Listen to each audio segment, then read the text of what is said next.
we've mentioned, and I think we've mentioned a couple of times, that Holly's not only been a CHRO 5 times, but she's also speaks 5 languages. And 5 is the number of generations we have out there right now. It's soon to be 6 because Alpha is starting to get their first jobs.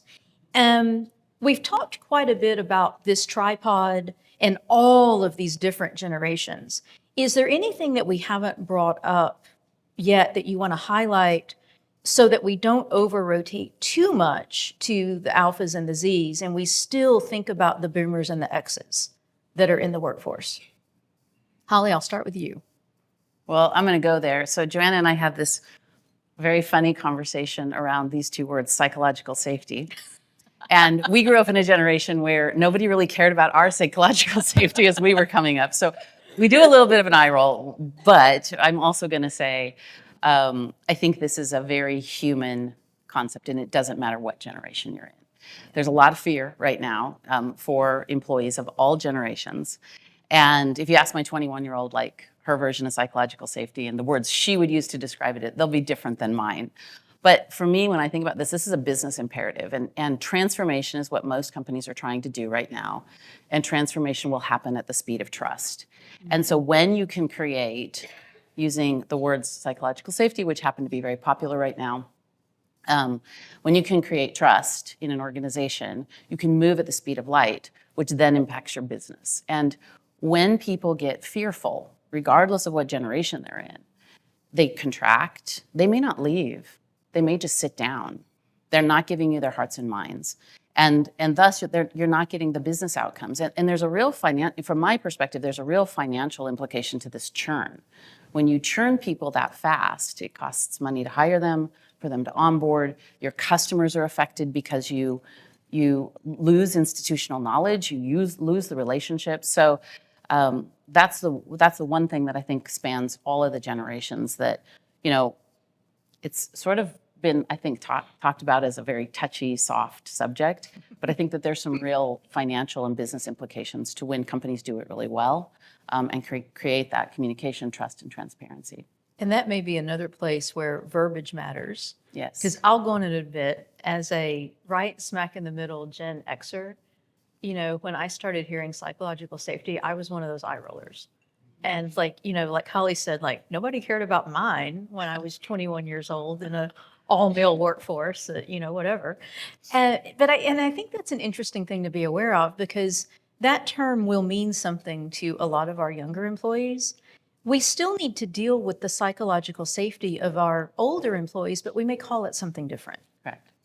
So it's just interesting. There's so much nuance in this space, but it comes down to the fact that every employee wants to feel relatively safe where they are. They're going to do better work that way as well.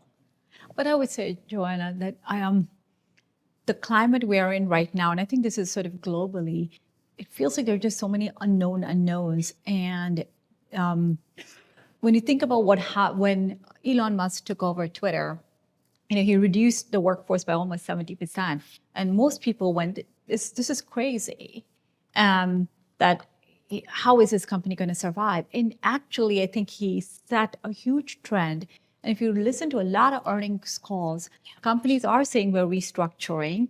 You are seeing that, but you're not seeing them saying, well, we're restructuring because of cost initiatives, et cetera. Oftentimes, it is because they're reinvesting those dollars into their AI initiatives, right? And so we're beginning to see those dollars actually rotate. And so as a result, it's become much more of an employer market as opposed to an employee market. There's been a huge shift now. And then the Gen Zs and the younger millennials, those jobs are probably more best suited for automation. If a company is going to really, get into the AI world, that's probably the first place, the easiest place to get in, the low risk place to get in. And so I think there. And again, of course, what we're seeing, that what's happening even in the government space today, there is this huge huge impact on psychological safety for people, not just because of AI, but just AI, the whole shift in thinking about the size of the workforce, the shape of the workforce, and how and where are we adopting AI. Yeah. And they're just, even at the board level, frankly, how do you do a 5-year plan when you don't really know how the velocity of where technology is going to go? Yeah, and I think that is such a great point. And in fact, there's some great materials available on the NACD website, some really good articles, especially if you search for any of the materials that were tied to the BRC program recently in Houston on January 31st, or if you look up some of the articles that Ryan McManus has written in collaboration with NACD.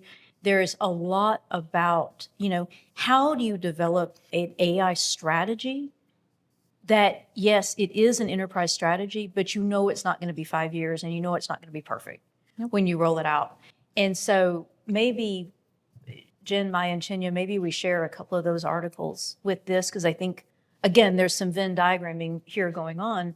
One of the greatest things that Ryan writes in his articles about how you develop an enterprise AI strategy in the current time is you accept that it's going to be iterative, and you accept that you're going to try a lot of things.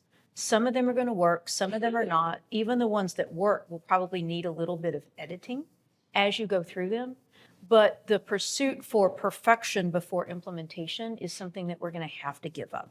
And if anyone is familiar with the concept of agile programming in software development, that's very much what we're talking about here. If you just look up what are the principles of agile development, what it says is directly applicable, I think, to developing AI strategies right now. And I love Holly threw a little quote in there, but I really liked this. And I heard Andrew Krastowski say at one time that, technology transformation will happen at the speed of trust. And I love that. When I kind of sit on that a little while, it's easy to think, it's going to happen at the speed I tell them it's going to happen. Well, maybe not. It'll probably be faster if the employee base trusts you a little bit. And I think that's kind of an interesting one to sit on and think about. Yep. What does it actually mean to my company, right? While still avoiding, analysis paralysis and that everybody has to be kumbaya and happy before you do anything. Sorry, that's my Gen X coming out again.